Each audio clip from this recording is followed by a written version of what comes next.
ہر قسم کے روحانی جسمانی مسائل اور وظائف کے لیے پیر اقبال قریشی چینل کو سبسکرائب کریں۔ نحمده ونصلي ونسلم على رسوله الكريم اما بعد فاعوذ باللہ من الشیطان الرجیم بسم اللہ الرحمن الرحیم۔ بعض اوقات انسان کو جو ہے بیٹھے بٹھائے ایک دم جسم میں سرد لہر دوڑ جاتی ہے اور وہ ایک دم کانپ اٹھتا ہے۔ اب اس کی وجہ کیا ہے؟ مخزن اخلاق کے اندر جو کتاب ہے، بڑی اہم اور بڑی بہترین کتاب ہے، اس کے اندر یہ لکھا کہ انسان کو روزانہ ملک الموت جو ہے وہ یاد کرتا ہے۔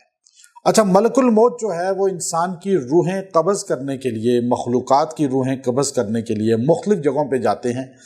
پہلے وہ انسانی شکل میں آتے تھے، لیکن بعد میں جب لوگوں نے ان کو برا بھلا کہنا شروع کیا تو اب اللہ تبارک و تعالی نے بیماریوں کو مسلط کیا، لوگ بیماری کو برا کہتے ہیں اور ملک الموت ان کی روح قبض کر لیتا ہے۔ ملک الموت جب کسی کی روح قبض کرنے کے لیے کسی ایریا میں، کسی جگہ پہ آتے ہیں تو بعض اوقات اس بندے کے دفتر میں، اس کی دکان میں، اس کے گھر میں ان کا گزر ہوتا ہے، وہ چکر لگا کے جاتے ہیں، چونکہ ملک الموت ہر گھر میں روزانہ آ کے چکر لگاتے ہیں اور اللہ نے ان کو اختیار دیا ہے۔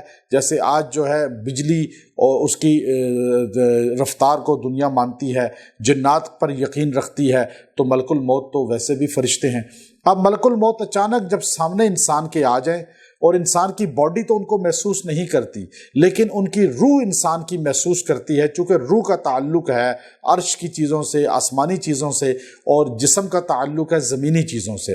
جسم زمین سے بنا، اس کی خوراک تقویت کی چیزیں بھی زمینی ہیں، اور روح آسمان سے آئی، اس کی تقویت طاقت کی چیزیں بھی آسمانی علوم ہیں، آسمانی ذکر ہیں، قرآن ہے۔ اب ملک الموت اچانک سامنے آ جائے تو روح جو ہے اس کو دیکھ لیتی ہے اور اندر اندر کانپ اٹھتی ہے، پھڑک جاتی ہے، اور انسان کی باڈی میں سرد لہر دوڑتی ہے اور انسان کانپ جاتا ہے، سردی محسوس کرتا ہے۔